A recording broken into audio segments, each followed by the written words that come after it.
Welcome to my channel. These slides that are rolling by are an indication of some of the things that I cover on a regular basis in my videos. Once you have watched the video, I would appreciate it if you would click the like button and leave a small comment. It's really a big help to the channel. The YouTube logarithm, when it sees that, promotes the channel more and will be more viewers. I would appreciate that very much. Thank you for watching. Hello everybody.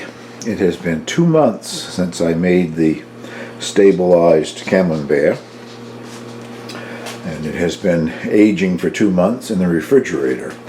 I think I said at the end of the video of making it, that I thought I would be able to get my cheese fridge down to the proper ripening temperature. Well, I couldn't get it to run that low, and I tested various areas of the refrigerator, and there is a drawer on the bottom of my ancient refrigerator for fruit and vegetables.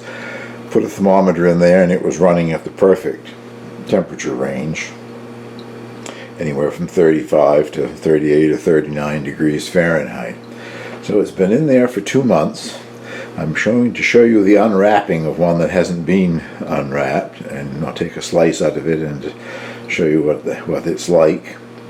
I have already opened one. I opened one yesterday and had some for breakfast this morning. My favorite way of eating Camembert is with buttered toast and my morning latte with a little piece of Camembert in every bite. That's my absolute favorite way of eating it. So let's unwrap this one and see what it looks like. I used tape in 2 or 3 places when I was wrapping it.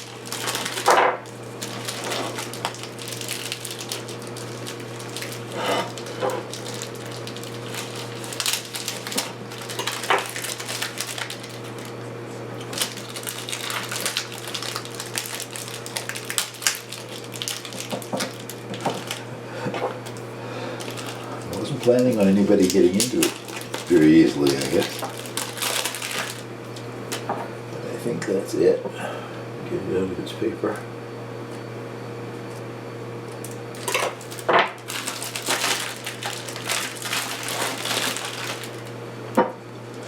There. A nice even coating of the white mold. And I always get somebody who asks, do you eat the mold?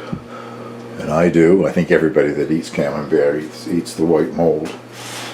It's a combination of Penicillium candidum and Penicillium trichium, something like that. Anyway, two white molds forms on the exterior of the cheese, and then, well, molds don't have a root, but it goes in to the cheese, and that's what softens and matures and gives the cheese most of its flavor. Anyway, we'll make a cut here.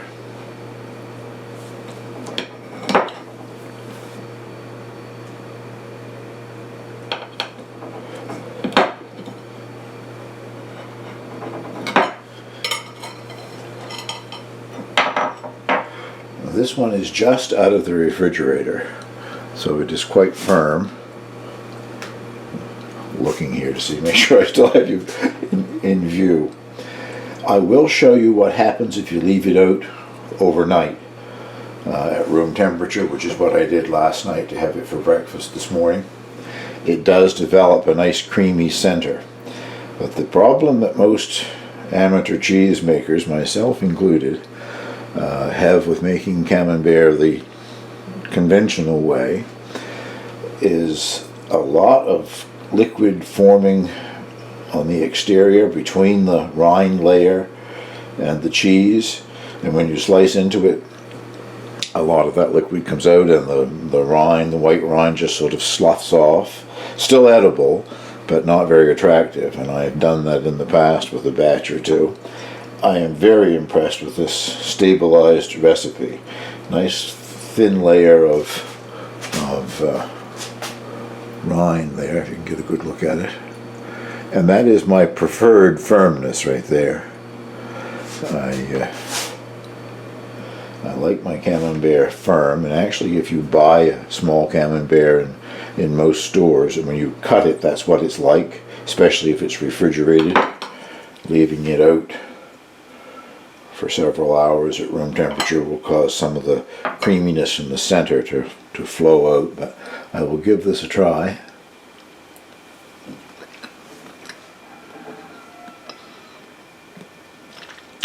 As I said, I'm kind of cheating. I had it for breakfast. I already know what it tastes like, but it has a wonderful Camembert flavor.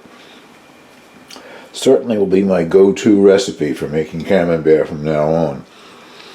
If you watch the video of making it, I was concerned that the curd didn't completely solidify into one curd, and then the mold grew and covered it. But in the aging process, there's no evidence of that anymore.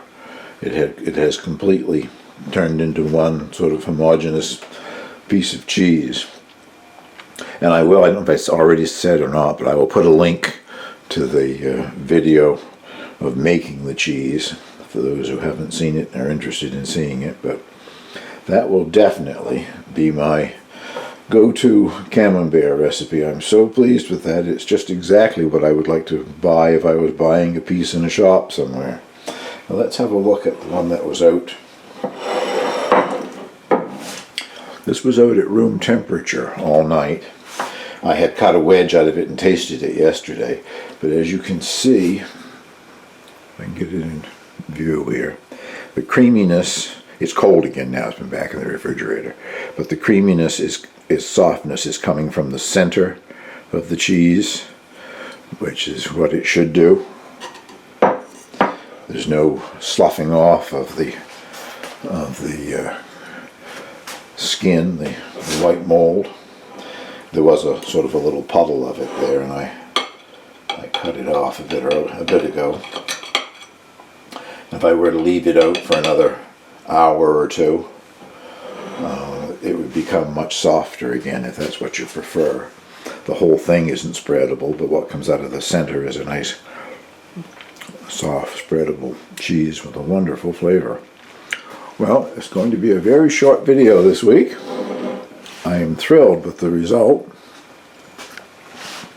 and really, other than turning it occasionally in the refrigerator, sometimes probably averaging once or twice a week when I would think of it, don't even know if that was necessary, but I thought turning it to keep it even would be a good thing to do. There is my Camembert from the stabilized recipe.